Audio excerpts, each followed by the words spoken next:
Hi అండి, welcome to my channel. అందరు ఎలా ఉన్నారండి? మేమైతే చాలా బాగున్నాం. ఇంక ఈ వీడియో వచ్చేసి చూసారా, లైనింగ్ బ్లౌజ్ అండి.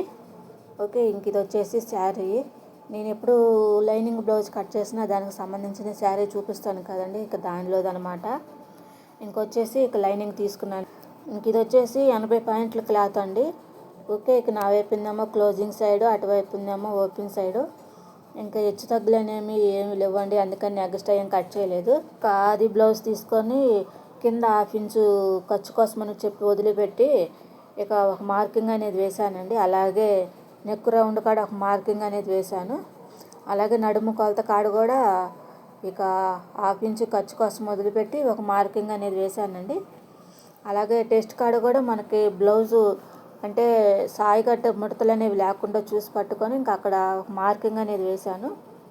ఇంకా అలాగే షోల్డర్ కాడ కూడా నెక్కి షోల్డర్ కలిపి ఒక మార్కింగ్ అనేది వేశానండి. ఇక ఈ 4 కొలతలతోటే మనం బ్లౌజు కటింగ్ అనేది చేద్దామండి. ఓకే, నడుము కొలత వచ్చేసి 9 ఇంచులు ఉంది 2 ఫోల్డింగ్ మీద. ఓకే, ఇక దానికి 1 ఇంచు బ్యాక్ పార్ట్స్ డాట్స్ కోసం అనమాట. అలాగే 1.5 ఇంచు ఖర్చు కోసం. ఇక అలాగే టెస్ట్ కాడికి చూసుకుంటే 10 ఇంచులకి ఒక మార్కింగ్ అనేది వేశానండి.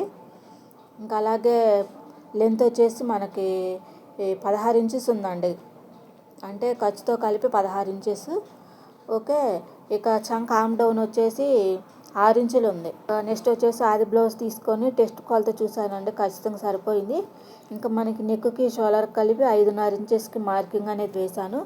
అలాగే ఆమ్ డౌన్ కాడ కూడా అంతే 5.5 ఇంచెస్కి మార్కింగ్ అనేది వేసి ఇక స్కేల్ తోటి ఈ విధంగా లైన్ అనేది డ్రా చేశానండి, కరువు స్కేల్ తోటి. అలాగే షోల్డర్కి వచ్చి 3, నెక్కి వచ్చి 2.5. అలాగే కింద నెక్ రౌండ్ కాడికి వచ్చేటప్పటికే 2.35కి మార్కింగ్ అనేది వేసి ఇంకా స్కేల్ తోటి ఈ విధంగా లైన్ అనేది డ్రా చేశాను. ఇక కరువు స్కేల్ తోటి నెక్ రౌండ్ కూడా డ్రా చేశానండి. ఇంకా బ్యాక్ పార్ట్ డాట్కి వచ్చేటప్పటికే ఇక నడుము కొలతల్లో సగానికి టేపుని ఈ విధంగా ఫోల్డింగ్ చేసి 4 ఇంచులకి మార్కింగ్ అనేది వేసి ఇంకా డాట్స్ అయితే ఈ విధంగా గీచానండి. ఓకే, ఇంకా నడుము కాడికి వచ్చేటప్పటికి 1/2 ఇంచు పైకి మార్కింగ్ చేసి ఆ బ్యాక్ పార్ట్ డాట్స్కి అలాగే 1/2 ఇంచు సైడు కాడ మార్కింగ్ వేసాం కదా, ఆ రెండింటికి ఈ విధంగా స్కేల్ తోటి లైన్ అనేది డ్రా చేశాను. ఇంకా తర్వాత వచ్చేసి ఇక ఏ విధంగా అయితే బ్యాక్ పార్ట్ డాట్ చేసామో ఇంకా ఆ విధంగా అయితే కట్ చేశానండి. ఇంకా నెక్స్ట్ వచ్చేసి మనకి షేప్ బెల్ట్ అనమాట. ఇంకా షేప్ బెల్ట్కి వచ్చేసి 10 ఇంచులకి ఒక మార్కింగ్ అనేది వేశానండి. ఓకే, ఇంకా సైడ్ వైపు జాయింట్ కాడ 3 ఇంచెస్, అలాగే ఉక్సు పట్టి కాజా పట్టి కాడ 3.5 ఇంచెస్కి ఒక మార్కింగు. ఇక ఈ 2 మార్కింగులు ఈ విధంగా షేప్ బెల్ట్కి అయితే డ్రా చేశానండి. ఇంకే విధంగా అయితే మార్కింగ్ చేసి క్రాస్గా అయితే డ్రా చేశాను, ఇంకా ఆ విధంగా అయితే షేప్ బెల్ట్ని కట్ చేస్తున్నాను. ఓకే, ఇక ఉక్సు పట్టి కాజా పట్టి కాడ ఒక టక్స్ అనేది ఇచ్చానండి. మనకి ఇక షేప్ బెల్ట్ అయితే రెడీ అయింది. ఇంకా నెక్స్ట్ వచ్చేసి ఇక ఫ్రంట్ పార్ట్కి ఇంకా బ్యాక్ పార్ట్ని ఈ విధంగా పెట్టేసి 2 ఇంచుకి ఫోల్డింగ్ అనేది చేశానండి. ఒకసారి కొలుచుకుంటున్నాను, 2 ఇంచులు ఉందా, తక్కువగా ఉందా, పెంచుగా ఉందా అని. సరిపోయిందండి ఖచ్చితంగా. ఇక అది ఎలా ఉందో ఆ విధంగా చుట్టూతో మార్కింగ్ అనేది వేశాను. అలాగే షోల్డర్ కాడ కూడా మార్కింగ్ అనేది వేస్తున్నాను. ఇంకా అలాగే ఆమ్ డౌన్ వైపు కూడా మార్కింగ్ అనేది వేసుకుంటున్నానండి. ఇక మనకి ఆమ్ డౌన్ కరువు కావాలి కదండి, ఇక కరువుకి వచ్చేసి ఇది ఈ విధంగా ప్లస్ మార్కింగ్ కాడ గోరుతోటి ప్రెస్ చేశాను. ఇక దాని కాడ ఈ విధంగా మార్కింగ్ అనేది వేసి దాన్ని ఈ విధంగా 1/2 ఇంచుకి ఇక కరువు అనేది తీసానండి. ఓకే, ఇది ఫాస్ట్గా మనకి అర్జెంటుగా అనేది కుట్టాల్సి వచ్చిందనమాట, అందుకని స్కేల్ తోటి లైన్ డ్రా చేసే అంత టైం కూడా లేదనమాట. ఓకే, నెక్కి వచ్చేసాము 6.5 ఇంచెస్ మార్కింగ్ చేశాను. అలాగే నెక్ రౌండ్ కాడ వచ్చేసి 2.25కి మార్కింగ్ అనేది వేసి ఇక కరువు స్కేల్ తోటి ఈ విధంగా లైన్ అనేది డ్రా చేశాను అనమాట. ఒకసారి కొలుచుకుంటున్నానండి ఉక్సు పట్టి వైపు నుంచి, ఖచ్చితంగా సరిపోయింది. ఇంకా అలాగే నెక్స్ట్ వచ్చేసి ఇక షేప్ బెల్ట్ కాడికి ఒక మార్కింగ్ అనేది వేశానండి. అలాగే డాట్స్కి ఖర్చుకి కలిపి మొత్తంగా 1.5 ఇంచెస్కి మార్కింగ్ అనేది వేశాను. అలాగే మనకి చుట్టూతా గీసాం కదండి, 2 ఇంచుకి ఫోల్డింగ్ చేసి అక్కడి నుంచి పైకి 1 ఇంచు ఖచ్చితంగా 2.5 ఇంచెస్లో 1.5 ఇంచెస్ ఖర్చుకి, అలాగే 1 ఇంచ్కి మనకి షేప్ బెల్ట్కి కరువుకు పోయిద్ది అనమాట. అలాగే మెయిన్ డాట్స్కి వచ్చేటప్పటికే 2.25, అలాగే డాట్స్కి 2 ఇంచులు. ఇక సైడ్ వైపునేమో 1/2 ఇంచ్ మార్కింగ్ చేసి ఇంక ఈ విధంగా అయితే లైన్ అనేది వేస్తున్నానండి. ఓకే, ఇంక ఈ విధంగా మనకి ఫ్రంట్ పార్ట్కి ఏ విధంగా అయితే మెయిన్ డాట్స్ వస్తాయో ఆ విధంగా అయితే లైన్ అనేది డ్రా చేశాను. ఇక ఫ్రంట్ పార్ట్ కూడా మనకు రెడీ అయిందండి. ఇక కట్ చేస్తున్నాను. ఓకే, ఇక చుట్టూతో అది ఎలా ఉందో ఆ మార్కింగ్ల ప్రకారంగా కటింగ్ అయితే చేస్తున్నానండి. మనకి మెయిన్ డాట్స్ కాడికి వచ్చేటప్పటికే 2.35 అండి. అలాగే మెయిన్ డాట్స్కి వచ్చేటప్పటికే 2 ఇంచులు. ఓకేనా, ఈ మార్కింగ్లు అయితే మనకి ఒకేలాగా ఉండవండి. కొన్ని అయితే ఆది బ్లౌజ్ ప్రకారంగా అయితే మార్కింగ్ చేసుకుంటాము.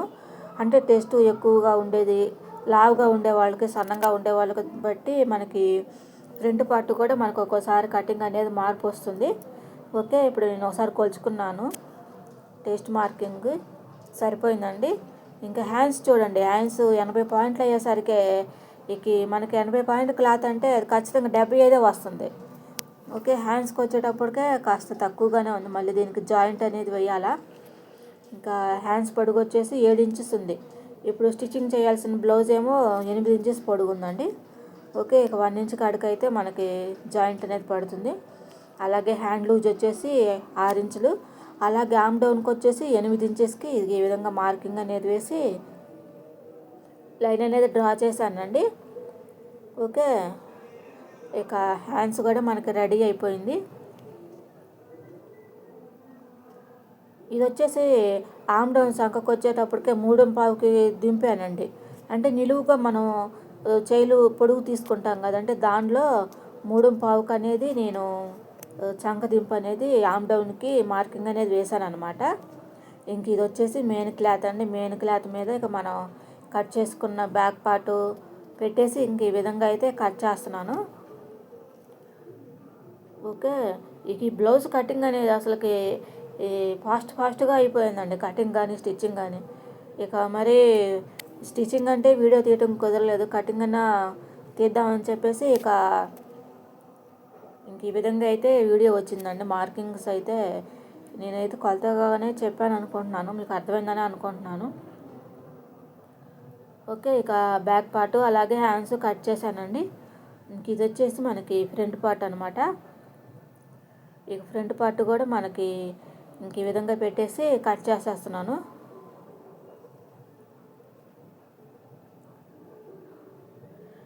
ఓకే, ఇక వీడియో కనుక నచ్చితే లైక్ చేయండి, మన ఛానల్ని సబ్స్క్రైబ్ చేసుకోండి. ప్లీజ్ మన ఛానల్ని సపోర్ట్ చేయండి. ఓకే, ఇక మనకి ఫ్రంట్ పార్ట్ కూడా కటింగ్ అనేది అయిపోయిందండి. ఇంక ఈ విధంగా చుట్టూ హెచ్చు తగ్గులు ఉంటే ఇక కట్ చేశాను, అయిపోయింది. ఇక నెక్స్ట్ వచ్చేసి షేప్ బెల్ట్ అండి. ఇక షేప్ బెల్ట్ కూడా కట్ చేసేసుకుంటున్నాను. ఓకే, ఇక వీడియో కనుక నచ్చితే లైక్ చేయండి, షేర్ చేయండి, మన ఛానల్ని సబ్స్క్రైబ్ చేసుకోండి. Please watch.